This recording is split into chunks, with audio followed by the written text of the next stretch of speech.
Hello, everyone. Welcome back to the RPE podcast, where we aim to bridge the gap between rehabilitation and performance. I'm your host, Connor. Today, we're going to be talking about a really juicy topic, something we haven't really covered before. So last year in 2023, sorry about the long wait, we covered a lot of things, everything from general topics, from plyometrics to ACL rehab to ankle rehab to general principles of rehab and programming. We also did some athlete stories and things like that. With our last one with Jess, that was really popular. That was really good. But today we're doing something a little different. We're going to be doing a research review.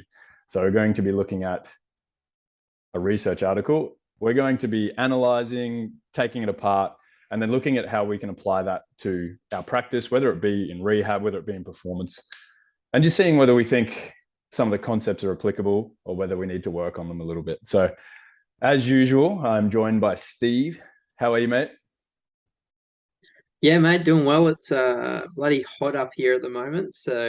And I'm in a February Christmas shirt, so I'm trying to keep it nice and relaxed, hang on to the festive season as long as I can.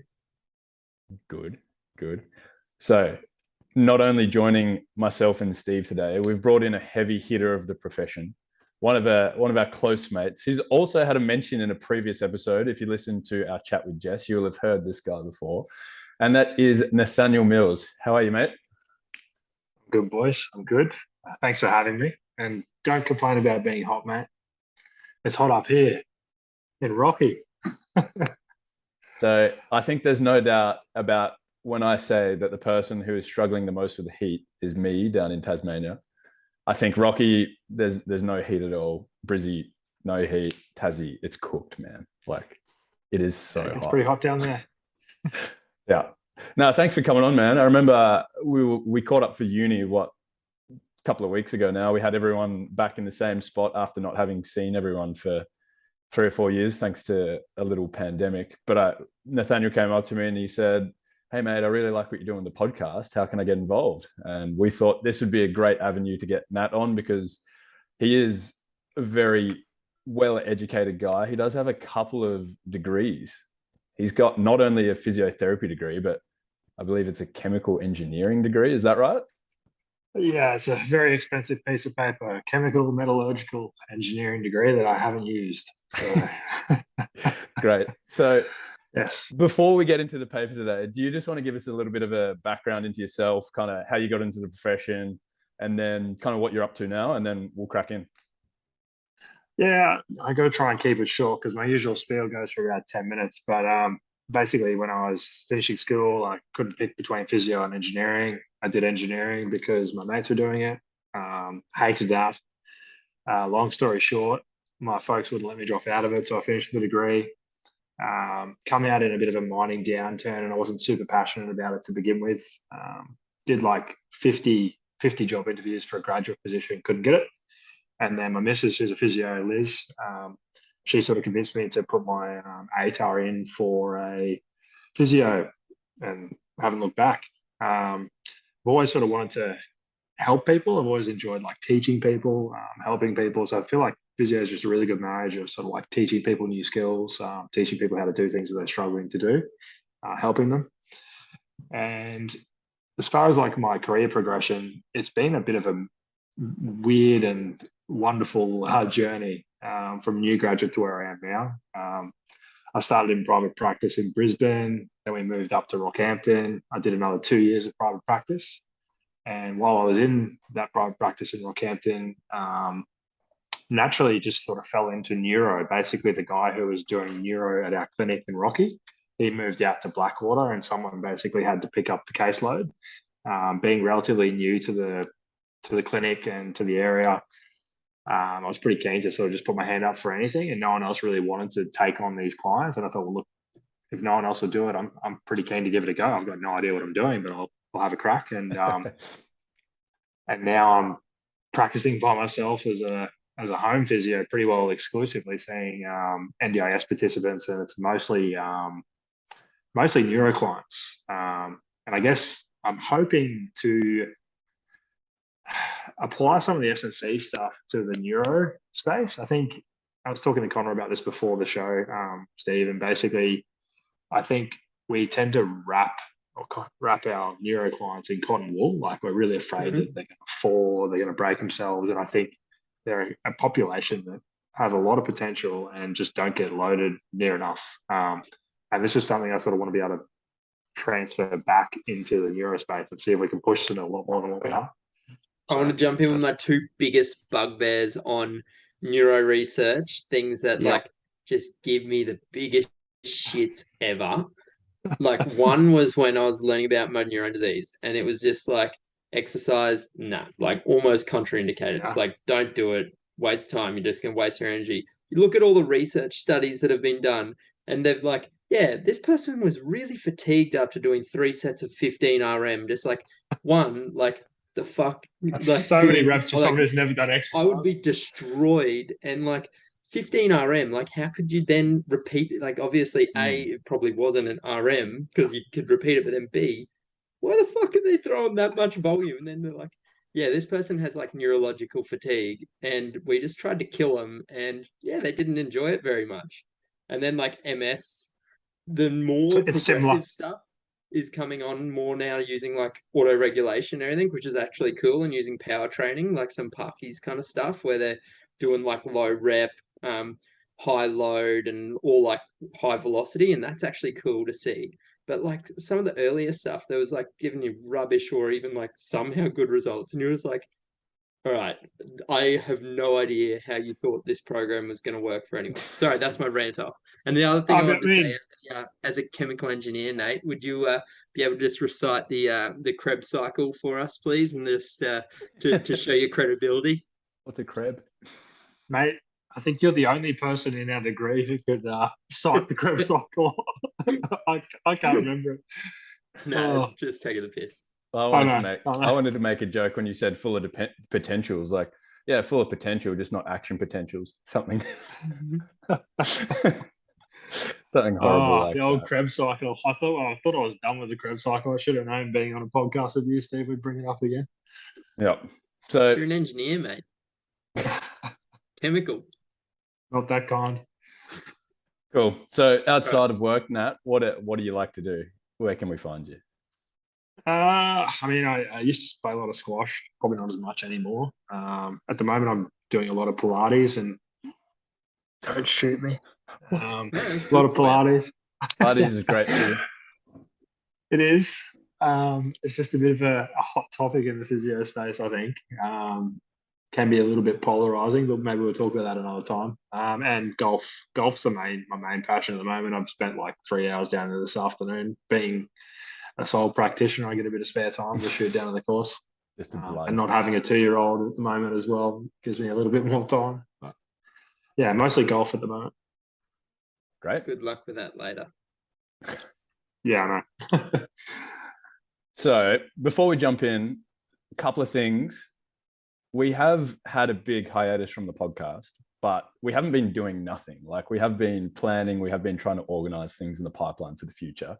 One of them was getting Nathaniel on board. Another thing was we're now on Instagram. So come give us a follow at RPE Pod on Instagram. We're going to put up hopefully something each week that you can either learn from, or that'll just send you towards some of the work we're doing. And that'd be awesome if you guys could give it a like and a share if you're listening. We're also working on a YouTube channel. So if you do like the sound of our voices and you want to see if you like the look of our faces, you can now catch us on YouTube, which I will put up pretty soon after the audio is released. So if it's not quite up after you've listened to this and you want to catch a look at us, then sorry, I'm a bit slow at that. I'd like to put in a caveat there. I've been doing nothing. You've been doing a lot of stuff, Connor. So, well, you've got a 2-year-old. He doesn't. Just carrying the team. All good. Yeah. Only other last announcement would be if you like what we talk about today, it's a super interesting topic, and I think we'll get some awesome discussion out of it. If you guys want to send in any research article for us either to deconstruct or review, we can either cover it on the podcast, or we can chat about it via emails, and we'll put all that in the link in the description below. So any other feedback we're welcoming as well. So if you like the topic or you want to hear something else, just let us know. And without further ado, Today, we are going to be talking about an article that was released in 2016 in the Journal of Sports Sciences. The lead author was Chiara Milanesi. I hope that's how you say it, out of Verona, Italy. And the title of the paper is The Effects of Two Different Correction Strategies on the Snatch Technique in Weightlifting. So essentially, a little bit of background for this paper would be when we're coaching someone or when we're teaching someone a new movement, we tend to use one or two methods of getting some feedback across to them. And the most common way that we do that, either in physio or performance or rehab or whatever it might be, is direct feedback. So like verbal instruction, and that can either be descriptive or prescriptive. Descriptive being, hey, you're not bending your hips before you jump, and prescriptive being, yes, you should bend your hips more before you jump.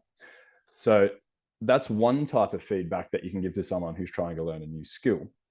But this paper looks at the second type of feedback, and that is the method of amplification of error.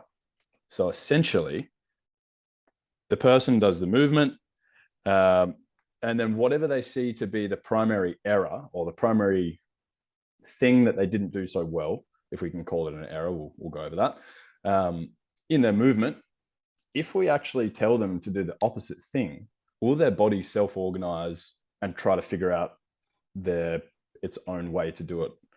So the authors affirmed that during these instructions, so whether direct or whether with the method of amplification of error, which we'll just call MAE for concisity reasons, external focus of attention, so external cues, they were the best thing to go to. And we've talked about that before in a previous podcast. So we won't talk about that too much today. If you want to listen to that, head back to our cueing podcast. But I think we came out with a bit of a consensus there that for performance, using external cues is better than using internal cues. So MAE is based on the assumption that the individual can learn to correct their own movement. So not us giving direct feedback, via exploration of their mistakes. The concept behind MAE is that movements are stored and reproduced by following rules regulated through mastering of your body's constraints and degrees of freedom during the actual performance, rather than just storing a set movement in your brain that this is how to do this thing. Your body and your brain will take into account the context, the environment, how much movement you've got, and you'll come up with a movement strategy that hopefully suits the best for that time. So MAE uses forced exaggeration of the main error, and it helps the learner to make useful comparisons between the usual movement and the amplified error of movement. This comparison allows the learner to understand the effects of error on the outcome and modify it themselves. So have you guys heard of this before? Like normally when we're coming through uni, we get told to look at something and then comment on it immediately, saying what the person is doing wrong, and all the focus is on the thing they're doing wrong. What do you think, Nathaniel? Is it something that you do in your coaching? Do you focus in on the thing that comes in that they're doing wrong immediately, or do you do the method of amplification of error and tell them to exaggerate the thing they're doing wrong more? So, Steve, we briefly talked about this before the show as well. But in the space I work in, I think you've sort of got to be careful doing the method of amplification of error, because it could actually lead them to essentially fall over. So a lot of the errors that you're going to be amplifying are things that they're not mostly going to be around weight shift or position of their feet. So if you get them to amplify that error, a lot of the time we're talking about it, we feel like they're probably going to just fall over. But I'm not saying that's a bad thing. I know, like, there's probably a point that you can reach where you're going to get them to amplify the error, and you're there with them and go, okay, well, look at how that feels. Let's try something else. I think that's how you could apply it in neuro anyway. I think it's very different to powerlifting and weightlifting space, obviously, but I definitely think we focus on what people are doing wrong all the time. Like, that's wrong. Correct that. So it might be something I can implement for sure. So just to kind of put it concisely for me here, like kind of what's happening is these Olympic weightlifters in this time, they either have the coach sees them and they see hey, you're doing something that is either, to do with how it's going to make a more efficient bar path. And they give one lot of cues to go, an external cue to almost purposely try to make that bar path less efficient, put them in a worse position and see if they can figure it out better themselves. Or it goes, do the more traditional, what you would expect, like Nat was saying, you'd do more in your neuro and everything, is just going and saying, okay, you are creating this movement deficit. I'm going to give you a cue that moves you closer towards the idealized kind of bar path for this movement, which is the traditional way. And this study is kind of saying that that latter was not as good. So the actual error amplification, that MAE, actually improved things more. That's correct. I'm kind of making sure I got it all down. Yeah. So cool. I think maybe giving the listeners some context into what they did in the paper here will hopefully highlight that a little bit more. So essentially what they did was they took 30 college-trained athletes. They were all pretty similar in age. They were between 20 and 30 years of age, thereabouts. They're all the same height, same weight. They'd all been lifting for over 7.5 years. So they're not new to this. They're experienced weightlifters and they're competing. What they did was they took 30 of them. They put 10 into 3 groups. One group got coaching where they didn't get any feedback at all. That was the control group. They were just told to do their best. The method of amplification of error group, they were looked at by a coach. So everyone was looked at by a coach, but this particular group, they were looked at by the coach, and the coach identified 2 or 3 primary things that you want to happen in the process of doing an Olympic snatch. So for anyone who doesn't know what an Olympic snatch is, it's just pretty much whipping the barbell off the floor over your head, catching it, and then standing up. So they would look at some things that have been linked to a more efficient snatch, and then they would coach these people in this method of amplification of error group to actually do the things that would lead to a detrimental snatch pattern a little bit more. And then in the third group, they coached them into, a more ideal pattern for the snatch. So how they did the study was each group did 3 trials beforehand, kind of as a warm-up. They did their own warm-up, whatever. They did 3 snatches.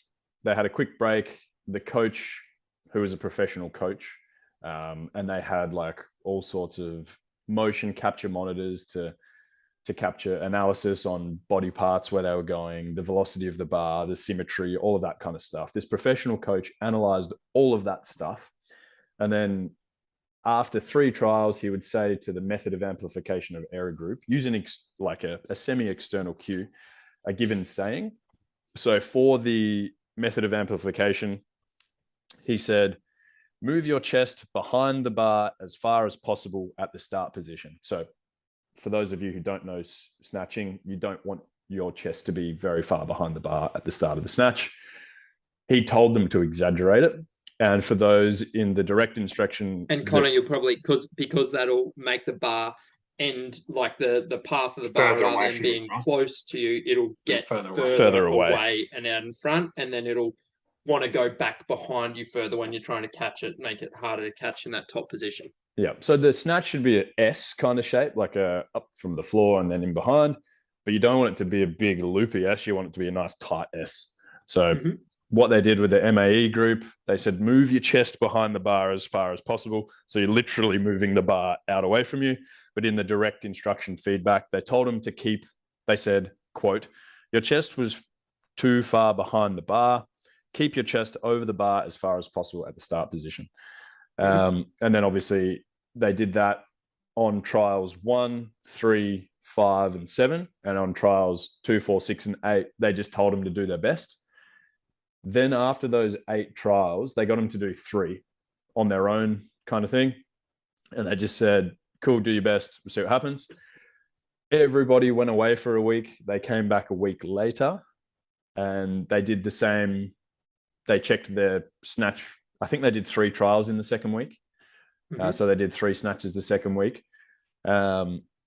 And all they said was do your best. So there wasn't any coaching for these 3 trials. And then essentially what they found is that the method of amplification of error group, the people who are essentially told to stuff up the movement more or make it less desirable or move the bar further away from them, actually came back with a tighter bar path, came back with a more ideal snatch technique than the people in the direct instruction group and the control group.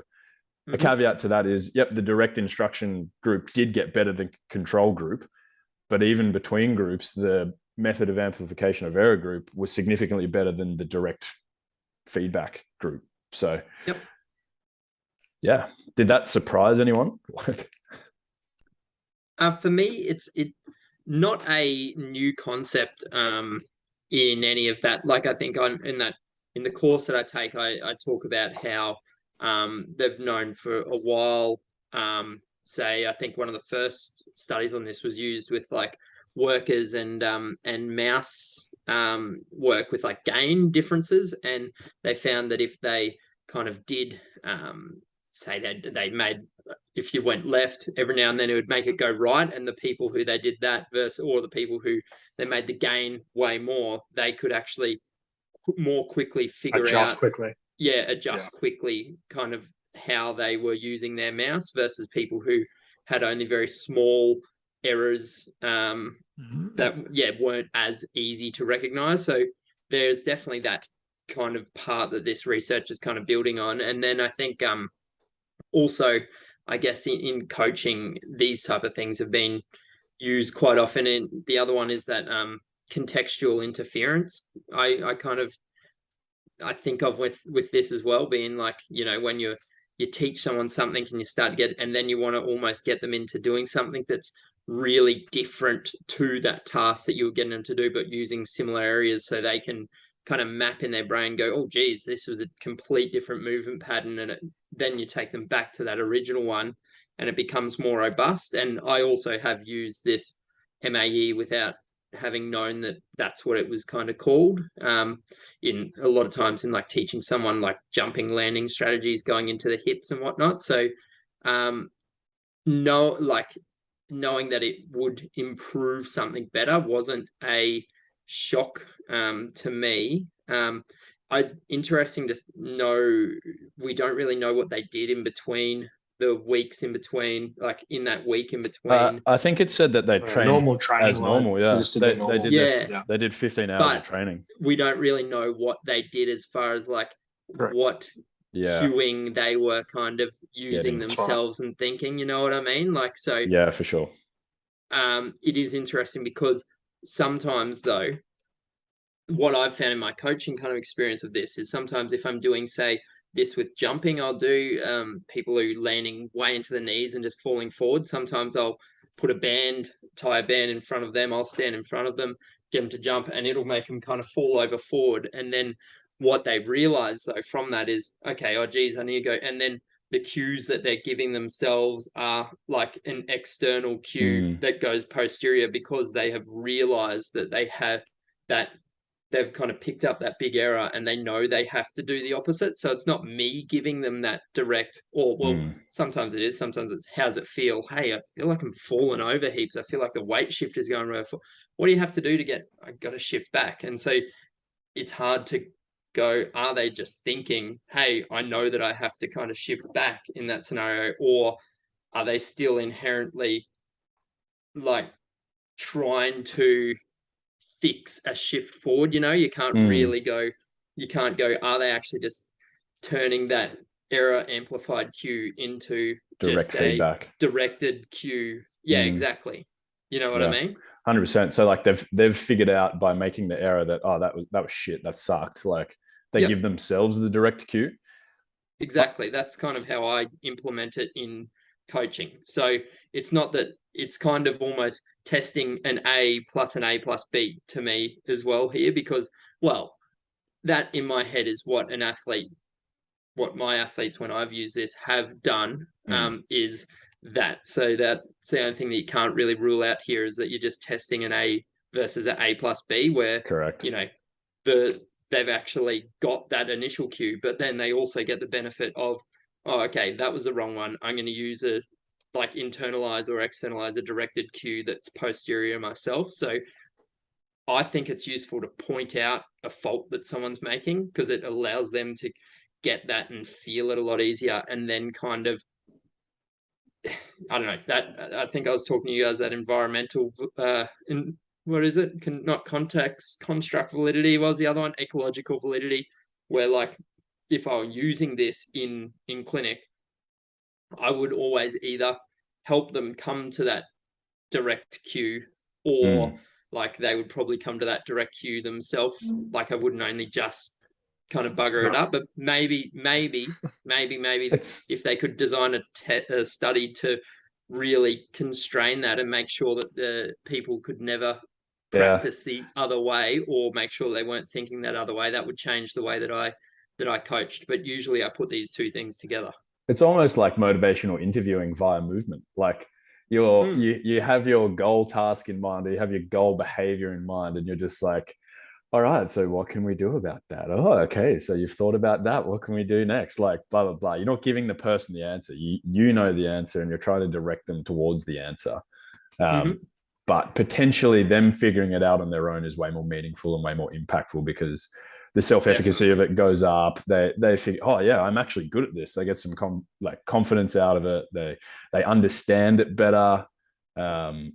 I think that's the big the thing concept that, of this. and they even spoke to it in this paper of being like, it's the processes. They didn't study this directly, but they referenced other studies where like the actual kind of cerebral processes that it goes through when you force them to do that. I think that process of someone actually having to figure that bit out themselves and having to actually cognitively go through, and then also with all the error detective kind of autonomic kind of movement systems picking up these errors, is a stronger motor learning, because then they go, geez, this was my ingrained inset autonomic kind of behavior. And then, but if I amplify this a little bit, this is really, really crappy. So then they can go, okay, good, I'm going to have to try a different opposing kind of behavior that they figure out themselves. And now they have this big breadth and range of movement behavior that they can kind of choose between, depending on what context. And it's a lot stronger than like if we were just coaching it to them. Yeah. So that's I think the thing that's go on. oh, you're right. You go. I think the thing that's interesting though, I found between the three groups, like these aren't just like plebs of just picking up a bar for the first time. Like they're all very, very good lifters in their own right to begin with. And the control was the worst of the three. So like even just having someone saying, like telling them what they already should know help their lifting, which I found interesting. Like I would have thought these guys would be doing like snatch as part of their routine every week. Like you'd think that I wouldn't have thought there would have been that much of an improvement from control to the DI, because they're pretty well experts at that point. Yeah, for sure. Like if you took something that I was a pro at, like I'm not pro at many things, but like let's just for argument's sake say that I was a gun at like say a tennis serve, and I know like the motions that have to go together to make a tennis serve, and then you're telling me something that would make it worse. Like it's going to be kind of hard for me to buy, let alone go and actively practice it. Like if you're saying to me like, oh, you should throw the ball up an extra, obviously you've got to identify the primary thing you think is wrong with it. And this is a constraint as well. Like if you're not great at coaching, like you might pick the wrong selected error like they did in this. So if you pick the wrong thing and told me to coach on it, it's not going to make me any better. Like if I don't kind of buy into it, if the error is not proper, I'm going to do the thing and just immediately think like, nah, like this sucks. Like, what's this guy doing? Like, why is he telling me to do this thing that's clearly wrong? Like, that's something that surely these weightlifters were like, bro, like I've been lifting for 7.5 years and no one's ever told me to throw the bar away from me as far as I can. Like, what are you doing? Like that doesn't have face validity to the weightlifter. That's right. So whereas you tell a novice who's never lifted a snatch, like done a snatch before, like they're just going to listen to the coach and they'll try it a couple of times. They'll be like, what the hell? And then the coach will obviously, that's not what it should feel like. Now try the other way, like Steve was talking. Because you're not just going to solely tell them to do the opposite of what's efficient, but it's a good way to show them how it can feel if you get it not quite right. And the thing was with this study in particular, it doesn't sound like they told the athletes that. They just said, do this. Correct. That's what and I mean. Then they didn't like unteach them that. They just said, no, go do this thing. Have a crack at it. We'll see you in a week and see how you lift. Yeah, literally. Like, I think an interesting thing there though is that like with an expert, right? If you've been doing something for a while, you build up your way of doing things and your way that your body feels good at doing things. And because you're so efficient at doing things your way, this is where it goes like the difference in between the populations that you would use this in, like, you know, this strategy of trying to get someone to figure out something themselves, is you're basically trying to amplify something that they can no longer pick up themselves as well. So you're going, hey, like you really aren't picking up this. If you were picking up this area, you wouldn't be in this, you'd just be continually getting better and better, and you'd be like at the top of the tree, you know what I mean? So you have this area that you can no longer pick up. I'm going to make it so like observable to you to pick up that then you're going to go so much in the opposite direction that hopefully, you know, pendulum will swing in closer to the middle, and hopefully that middle is going to be closer than where it was previously. Yeah, you know what I mean? It's just, yeah. That's kind of what the whole idea of that is trying to do. But as I said, you've got to look at your like populations that you're doing that in. Like someone first learning to walk again after a stroke, Nate, or like, you know, my little 2-year-old trying to learn a skill for the first time. I'm going to make sure that she's getting like task success and kind of like getting that. They have to have like that, a level of competence, and then they have to have probably a level of competence where they're slowing their rate of improving competence as well before you go, yeah, bang, I need to pull on this because normal levers aren't working. So I think that's a good point too, and it kind of links back to with specificity with these weightlifters. They didn't tell them to do their max weight or anything like that. They picked like 80% of their last competition weight. So it's something that you probably could shank and still get up. It depends how hard. Still heavy. Yeah, it depends how hard. Like still heavy, we have to organize yourself well enough to get it up. Correct. So they're getting a go at experiencing like some different. It might be movement variability. They talk about that at the end of the paper, but they talk about like potentially they're still going to get, like you just said then, Steve, they're still going to get some success out of it. They might not amplify the error as much as what you want.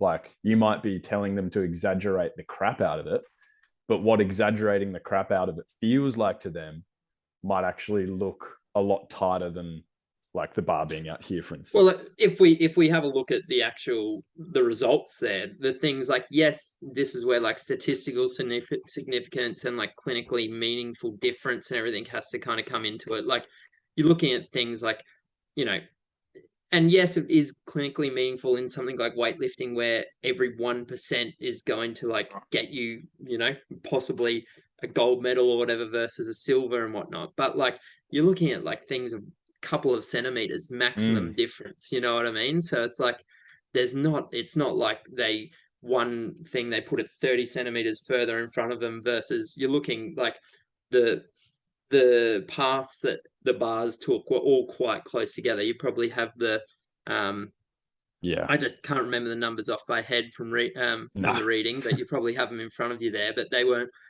It's not like you were talking night and day difference, you know what I mean? Like to an untrained eye, you probably wouldn't really be able to even see the difference that this made, but it has been powered enough that it was statistically significant and it's clinically relevant for the population. But really, is it like meaningful for too many things outside of where you are needing that extra kind of 1%? So yeah, that's where like I go into it. It's a useful tool that we have in the toolbox to use when kind of we need to go, hey, I'm trying traditional stuff, not really working here. Let's amplify this error and just see if this person can figure out how they're really stuffing this thing up with themselves. You know what I mean? Like that's where Yeah.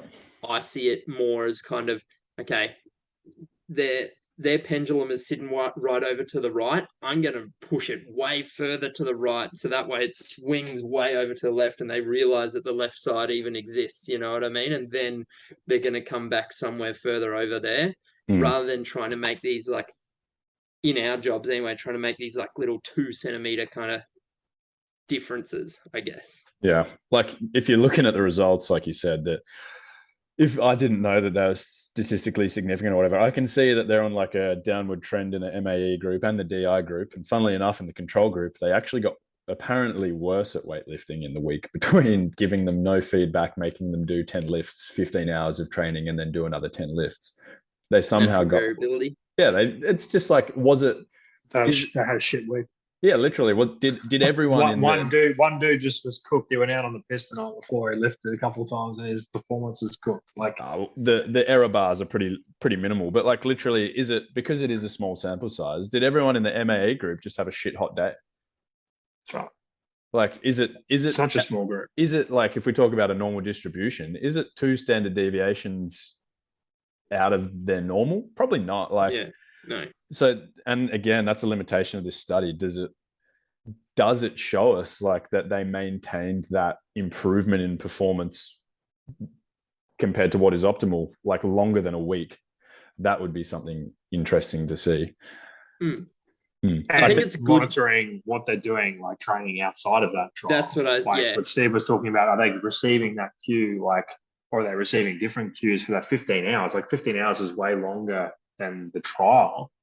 Like the trial would have taken them, what, like 15, 20, half an hour, and they're training another 15 hours in the week. So that's still, as I said, definitely significant. When an athlete is clued on enough, like they pick up on those things, and even if they've been purposely not given that cue, they're giving themselves that cue. You know what I mean? They're going, yeah, like, okay, this getting way out in front of me is making me need to stay back a little bit. You know what I mean? So they're giving themselves a directed cue. Like, I just can't. I think that to go really strongly in this being a better version of an external cue, and those cues weren't even too external, I'm going to say that anyway. But I think for that to be better, it has to be able to tease that out a little bit better. Yep. Yeah, so exactly, that's another limitation of the study, is that the external cueing wasn't like as external as it could be. Like they mentioned, like if I go back and I quote what they said to the MAE group, they said, move your chest behind the bar as far as possible at the start position. Like your chest is still an internal cue, and then the direct instruction feedback was still your chest was too far over the bar. Like they could have used something else more external to maybe even further enhance performance, or maybe the direct instruction feedback group, their external cue wasn't as good as the...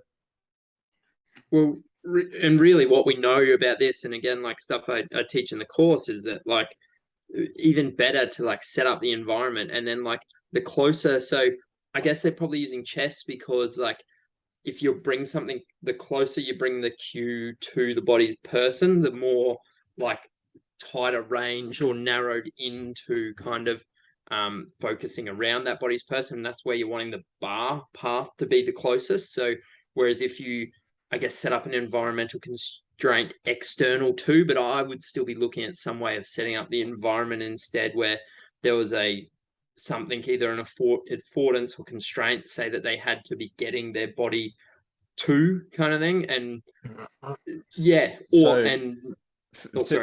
to that point, like I do weightlifting, like that's what I'm learning to do. And one of the cues that helps me with my bar path is rip your shirt off. So in the second pull, if I'm here and I'm not getting my shirt up with the bar, oof, there's some abs. It's not close enough. The bar isn't close enough to me if I'm not hitting my shirt.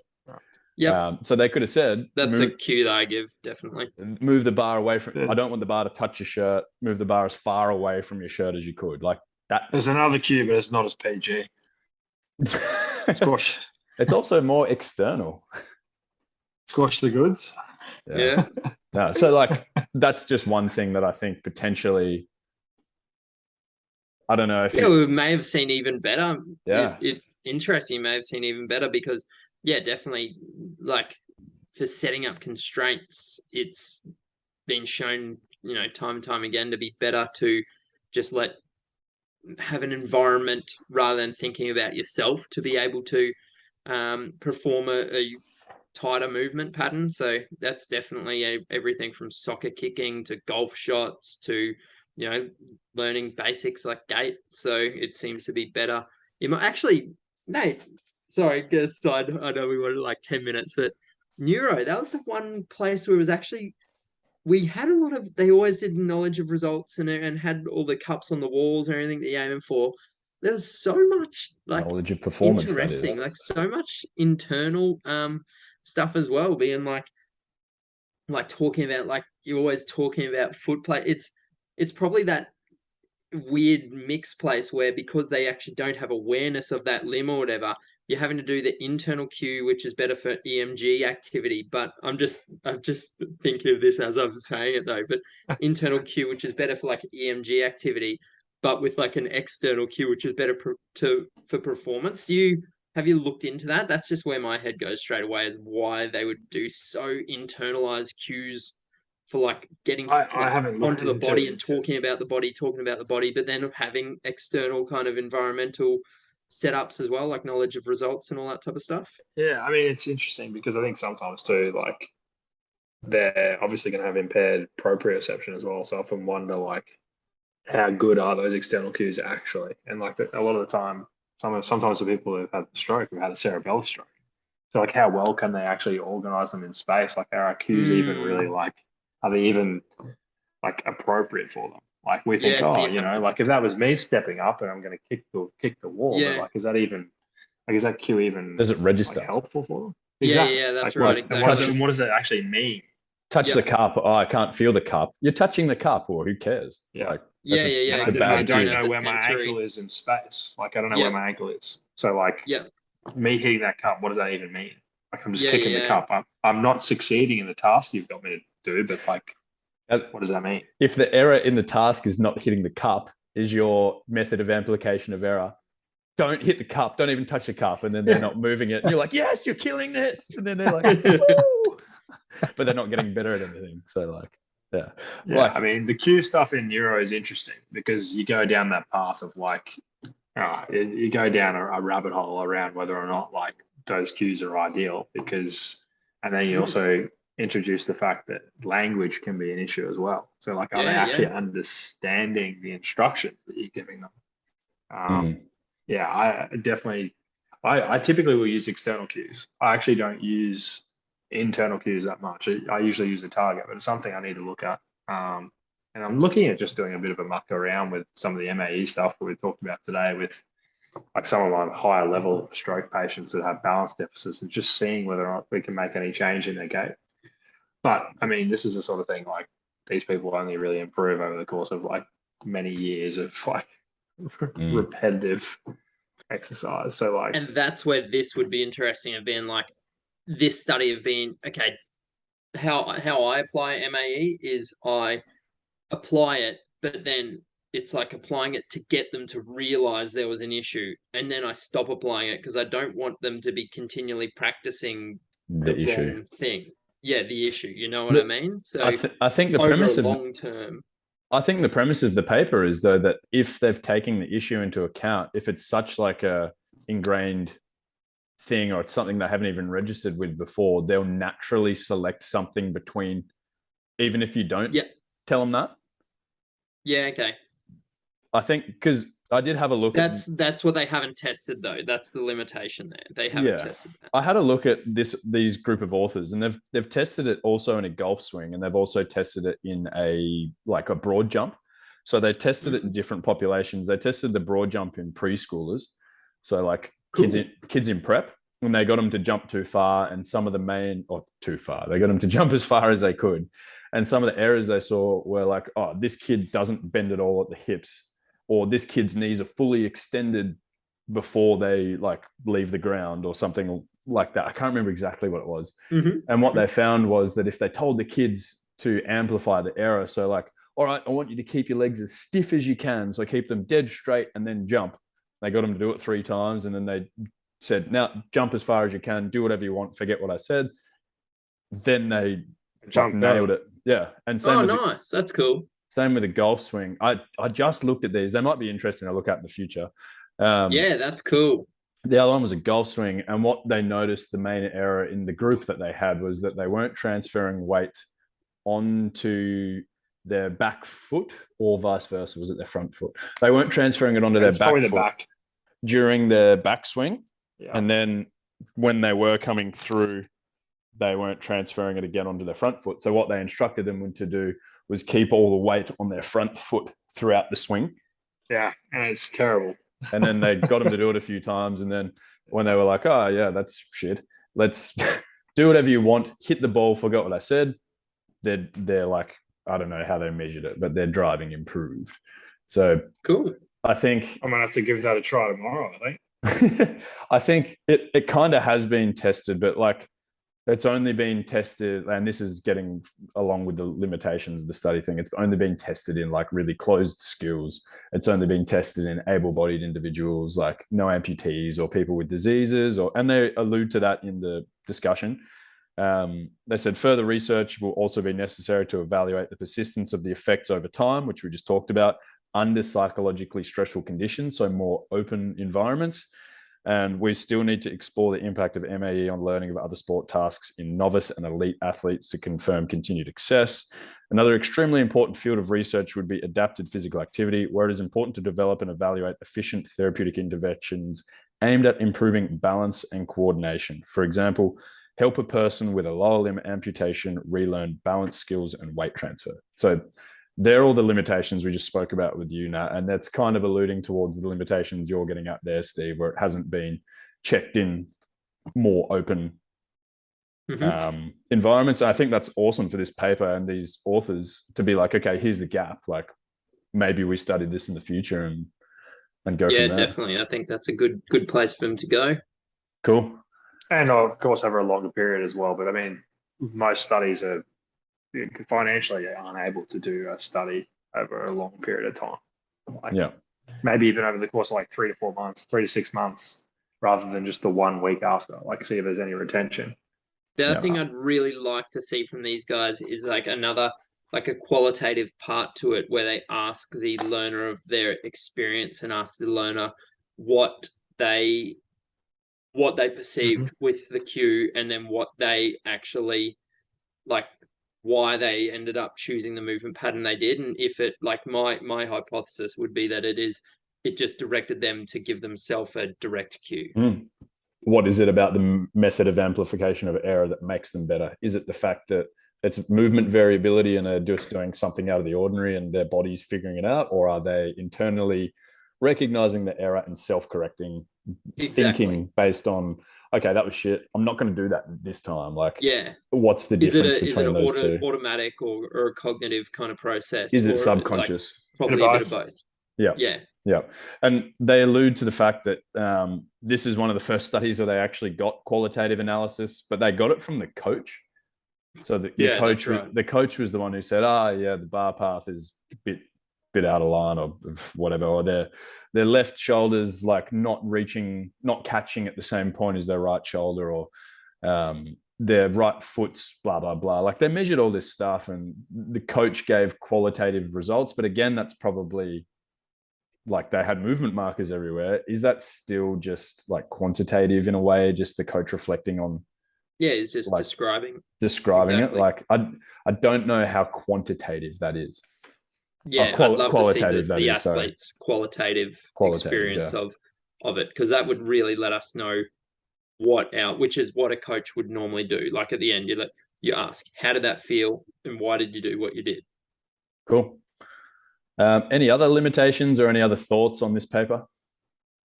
Just one other thing about the coach is there's obviously going to be an element of bias there, because there was a coach that got to decide what the error was, right? So like if you get another coach in there, they might decide that that's not the error that needs to be amplified.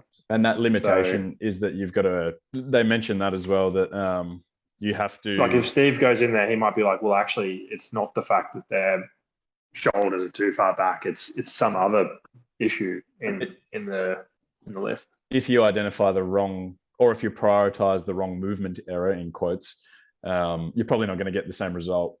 What if you did? Like, what if you did prioritize the least like big or the least demonstrative? I guess that's what they're saying. There just won't be any change because like even if they actually make an adjustment to that error because it's meant to be less important, you're not going to see like a significant change in the performance because it's not really that big an error. I see what we're getting at. We're getting at the can you just bugger it up anyway, or do you have to bugger it up specifically? And that's what they do. They do say to that. They said, we think although horizontal displacement of the barbell is accurate and valid measurable variable available to us for weightlifting performance, kinetic parameters such as ground reaction force, power should be assessed in order to measure the finer intricacies of improved performance. So like they were measuring the improved performance, like their definition of success fell down to what this coach saw on video. Displacement. Literally. So, and then thirdly, the errors were identified through qualitative analysis of the coach and they were not measured. So yeah, I think that's what they're saying is like, maybe at the next meet, we track them into the next meet and they only get MAE coaching. At the next meet, do they actually lift more weight? Or like if we put them on a force plate or if we put them... Force plate would be a lot more, practical, obviously. But like long-term would be competition, next day or next week, whatever would be force plate. Do we actually see a change or are they just managing to shank it in a way that looks better or are they just fluking it or are they just having a good day or... Yeah, I think there's that comment that they made about kinetic parameters would be probably a better, well, maybe it would be a better, like, what's the word I'm looking for? Successful definitions of success. Maybe that would be like a better box to tick rather than what the coach saw. The other thing that would be interesting too, because we've talked about it, is them actually implementing a trial of the two together as well. Like Steve was sort of saying that he does a bit of both. So like having a queue where they do MAE and then you're like, okay, well, how did that feel? Now try this and seeing whether there's any difference between what this study's showing. That gets back to the point that Steve was making before about, is the MAE just getting the person to coach themselves directly? Like, are they getting A plus B anyway via feedback of MAE? Right. So that's where Steve was saying. It'd just be interesting to, it would be interesting to see if they actually did that in the trial. Like, or if give them both and see if there's any difference between them. Or if qualitatively that's what the athletes said that they were doing. Like, oh yeah, that felt terrible. So like I thought to myself, that's not what to do. Like that might fill that gap. But yeah, no, fair point. Any other last things before we wrap this up? I'm pretty happy with that. That was happy with that. It's good. Yeah, it was cool. Good article, and I think it'll be good to see what comes out. I think they did well. Like obviously I'm not going into the stats and things like that. Someone, if they're a statistician, want to get on and read that stuff for us, and they can go through it. But we're not here. That sounds good. I'm not a stats expert. I don't know. Yeah, who is? It's not for me. Physio stats was like, this is a p-value, and at the end of the 12-week course, I still didn't know what a p-value was. Anyway, I think the main takeaways from this are that yes, MAE potentially is a good way to try coaching. Yes, direct feedback is still better than no coaching or no cueing at all.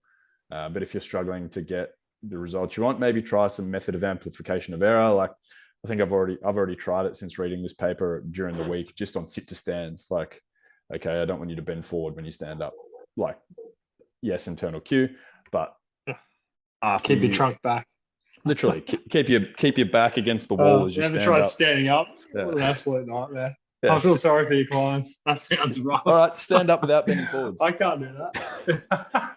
And then they're like, It's oh, that true, was though. stupid. And I'm like, yeah, all right, now stand up, forget what I said. And so I've tried it already. So I think Cool. I've already got a takeaway from it. But yeah, did you guys get any big takeaways, or is that pretty much it? Hasn't changed the way I do anything yet because I feel I was already implementing it, but I was just also adding the DI as well. Yep. Which part of that also comes down to the like you got to get a patient to buy in, you know, or you got to get Yep. a person to buy in. Like they're paying for you to do a good service. You should be picking up something that to them they see, hey, this should be improving me, and they're not reading this study and they're going, in your example, Connor, they're going, does this physio fucking know what he's doing? Like, I cannot stand up. Like, before I came in here, I could stand up fine, and he's telling me I got to You have keep real ruined my upright. I can't life. stand up. Yeah, it's not a Yeah, I client might. that you're going to see. It's not. It's That's going to be a client you're familiar with. It's yeah, not going to be like a brand new where you're like, okay, try and stand up by keeping your back straight, and they're like, yeah. I'm never going And to they'll see be, that guy and again. then you're like, can you just book in next week? And they'll be like, yeah, don't worry, I'll call you. I'll call you. We're all good. Yeah, literally never to see them again. And that was what I was saying with like the athletes, like being like, does this have face validity? Does the athlete think, Yeah, dude, what you're telling me is so cooked? Like, how did they get the people to buy in? Maybe they had good rapport with them. I don't know. Like, yeah, yeah. cool. I think it once again comes back to the level of like learning.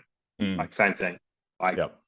like we said before, you're telling a novice that sort of thing, they'll try it and probably act themselves, but you're telling an expert in their head, and we talk about cerebellum as well, but like they're like, oh, I know what's good for a snatch. So I'm gonna do the opposite to what that guy said.